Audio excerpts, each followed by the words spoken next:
One of the most common defenses to pop up when someone criticizes Islam is the moderate Muslim defense. You know, what about all those moderate Muslims who share your values? Why criticize Islam at all? And this is a terrible defense, especially if you're just criticizing the doctrine of Islam, but we hear it all the time. So what is a moderate Muslim? Well, we can rule out jihadists and Islamists, and Islamic apologists don't fall under this category either because they enable extremism. Now what about the Muslim kid you knew at school who knows fuck all about his Islamic texts? He identifies as Muslim but doesn't follow the way of Muhammad. He doesn't follow Sharia, he doesn't take his religion too seriously, he'd rather play video games. That is a moderate Muslim. So the difference between an Islamist and a moderate Muslim is the Islam part. They reject religious dogma and respect secularism and freedom. Muslims who don't take their religion too seriously and who reinterpret their texts to fit the modern age are the true moderate Muslims. And they have to do some serious mental gymnastics to reinterpret this shit. No doubt they're deceiving themselves, but if that's what it takes for them to reform Islam for the modern age and fight Islamism, then so be it. If Muslims can believe Muhammad rode to the heavens on some sort of winged horse, then they can believe that Islamism is a problem and unacceptable. And these are the people we want to empower to lead Islamic communities. But do we hear much from them? Are these the moderate Muslims we usually hear from? I don't know about you, but anyone who advocates for ISIS members coming back to Australia, or Muslims having special religious rights over others, is less of a moderate and more of an Islamist in my opinion. And while we have an increasing problem with Islamist pieces of shit in this country, not to mention every other country this cancerous religion has infested, you can rest assured that the Muslim figureheads we hear from are going to take care of this problem by shifting the blame to everyone else but the actual perpetrators. What I can definitely tell you is that, yes, we are seeking answers and the community isn't stuck in the mud. They are really addressing this issue and they're on the front lines in addressing this issue. As to how that happened, we don't know. But what we do know is that there is a definite problem of isolation, marginalisation. I'm seeing a lot of identity issues with the young men and women. This is a complex issue. And in reality, it's a human problem and it requires a whole community effort. It requires a holistic effort. This is a complex issue, and of course it's yet another issue that has nothing to do with Islam. Just because Muhammad in the Quran teaches terrorism and violence and extreme bigotry towards non-Muslims, I mean, I'm sure there's no connection there.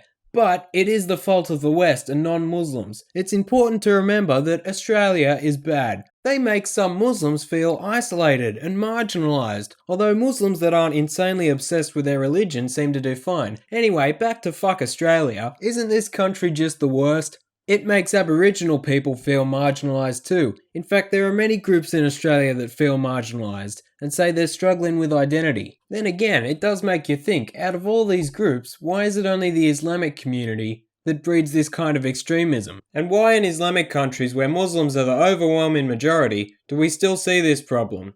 On a larger scale, in fact.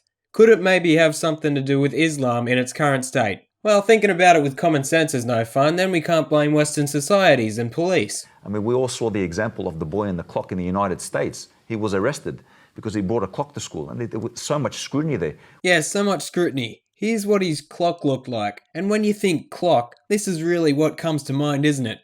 Here's another clock. This is also a clock, obviously, as you can see. I mean, clearly an example of racist police. Why didn't authorities like this kid bringing a hoax bomb to school that he knew looked suspicious but pulled it out in class anyway, ignoring teachers' instructions? And so what if him and his family are complete liars who claimed he, quote, invented the clock, when in reality he just took a commercial clock out of its casing and put it in probably the most suspicious looking container possible? Then when they were found out, him and his family announced they were fucking off to that country, the name of which no one can agree on how to pronounce. Oh, by the way, he wants $15 million to take with him. That seems totally reasonable. So when kids like this pull stupid stunts and police don't tolerate it, that's what causes terrorism apparently. Terrorism is our fault. And then I keep hearing from many on the streets and in the schools that I visit that they tell us that we don't belong. They say that we're not part of the Australian society, we're not part of the Australian community. That we're terrorists, that we're extremists, that our religion is one that is of destruction and loss of life and so on and so forth. Criticising the violent culture associated with Islam means it's your fault if some Muslims decide to prove you right and do exactly what you're criticising.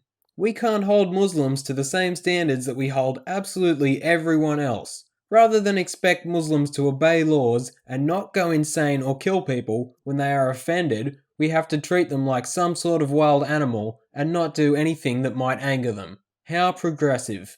Arguments like this are just designed to stifle criticism and relieve Islamists of any accountability. I think we need to start by being very careful with our language and having an open heart and an open mind to this. Of course, have an open mind when it comes to Islamism. We should censor ourselves and live in fear in our own free and secular country, because Muslims might get offended and attack us. What a great fucking message to put out there, Lisa. And how long do we keep doing this? Forever? Let's just take a dip into the mindset of the regressive here for a second. You know, everyone on this panel should be very careful about their language, because the way you dance around issues and blame everyone else could lead to people becoming frustrated and radicalized. Also, don't ever criticize anyone for having retarded views. Don't criticize violent homophobes. Don't criticize Nazis, because they might become isolated and marginalized and just become more extreme, and that's all your fault. Yes, we're using regressive pseudo-logic here, so don't blame Nazis for their own views and actions. Blame the people on this Q&A panel for not being careful enough with their language. And having just blamed the Australian public for terrorism, the Sheikh is now going to blame Tony Abbott too for something he said a while ago. Now, I've often heard Western leaders describe Islam as a religion of peace. I wish more Muslim leaders would say that more often and mean it. Everybody, including Muslim community leaders, needs to speak up clearly.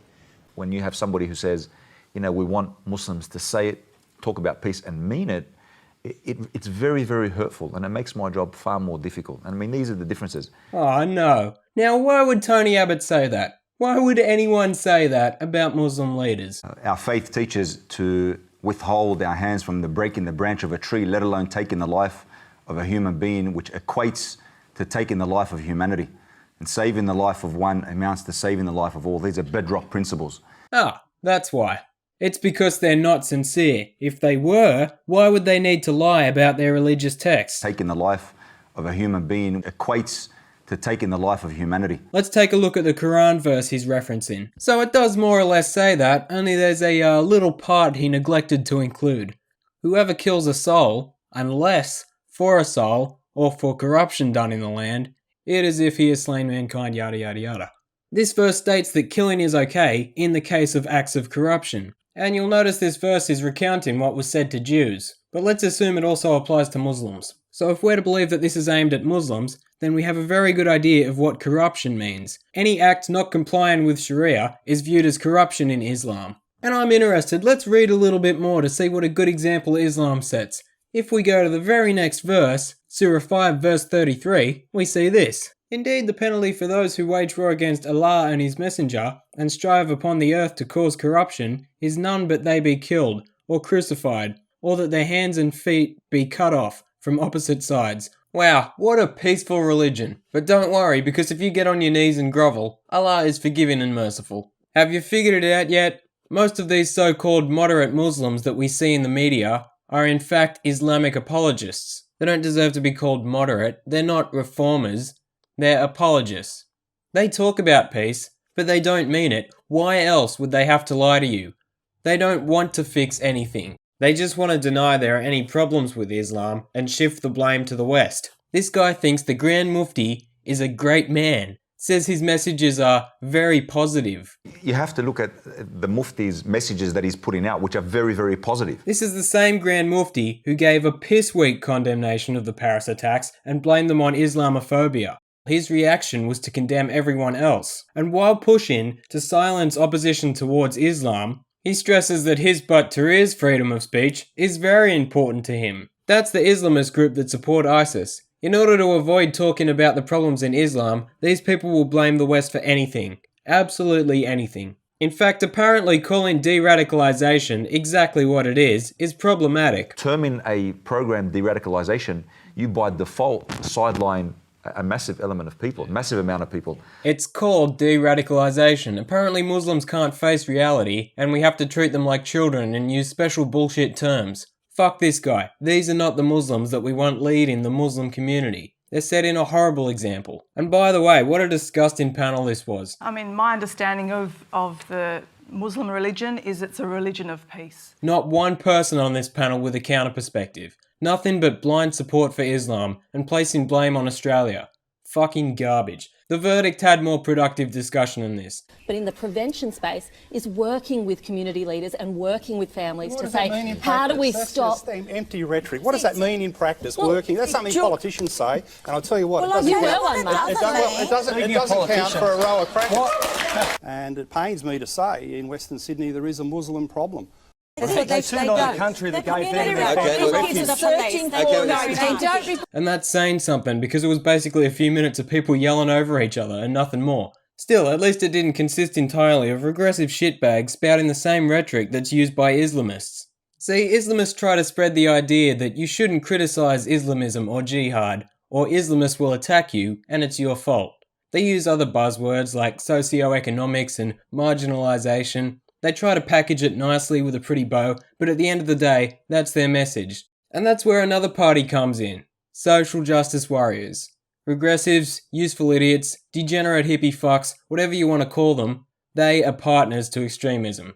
And they eat their shit up. It fits in perfectly with their victim mentalities and the identity politics that they're buried so deep in. So if you're an Islamist, you're in luck, because these guys are now going to do your work for you and attack anyone who criticises you. And it doesn't matter that Islamists are insanely right-wing, hate gays, hate trans people, oppose women's rights, oppose everything social justice warriors claim to fight for, because they've got that victim status, which means as far as SJWs are concerned, they're infallible. And they want to try and get these ideas into politics, into schools, and really push this shit, using whatever dishonest tactics they can. So it's important that our politicians understand the issue of Islamism. So where does our new Prime Minister Malcolm Turnbull stand on this? Let me just say one thing about Islam, though, and Islamic schools. It was a great mistake to assume that all Islamic schools, are homes for teaching extremism. I mean, that's absurd. Okay, so not all Muslims. That's all well and good. Now, at the same time, there is a real problem with Islamists trying to gain platforms in education.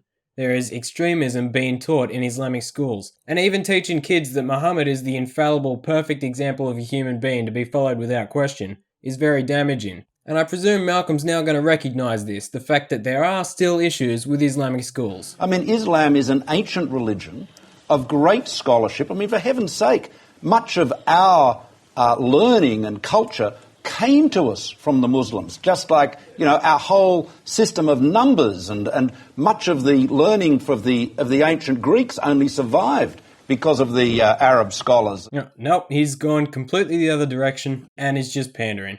He seems to be confusing Arabs with Muslims. I know Arab societies were a lot more glorious and productive before Islam came and fucked them up, but come on guys, Islam's great.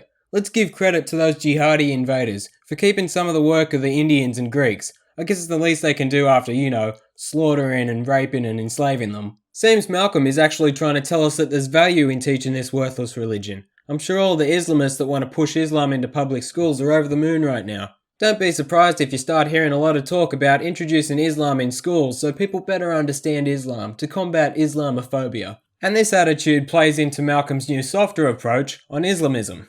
We have to work with the Muslim community in particular very collaboratively. As I said on Saturday, they are our absolutely necessary partners in combating this type of extremist violence. Our opposition leader Bill Shorten has said pretty much the same thing, and the Greens are just a bunch of cocks who want to turn our country into Sweden. So no matter what, we'll be working with Muslim community leaders. And I want you to think, how much will that really help? Based on what you've seen here, what do you think Islamic leaders really want? Do you think they want help monitoring mosques and Islamic schools? Or do you think they're just going to keep complaining about that Islamophobia that needs to be stamped out? It's a shame some of our politicians don't seem to realise that people like the Grand Mufti are precisely the problem. He needs to be replaced with someone who can actually speak English, and is not an Islamist. Surely, if you're going to work with community leaders, then those leaders need to be reformist Muslims who will actually step up to the plate. Otherwise, the government will be working with Islamists and Islamic apologists, and there will be no improvement at all.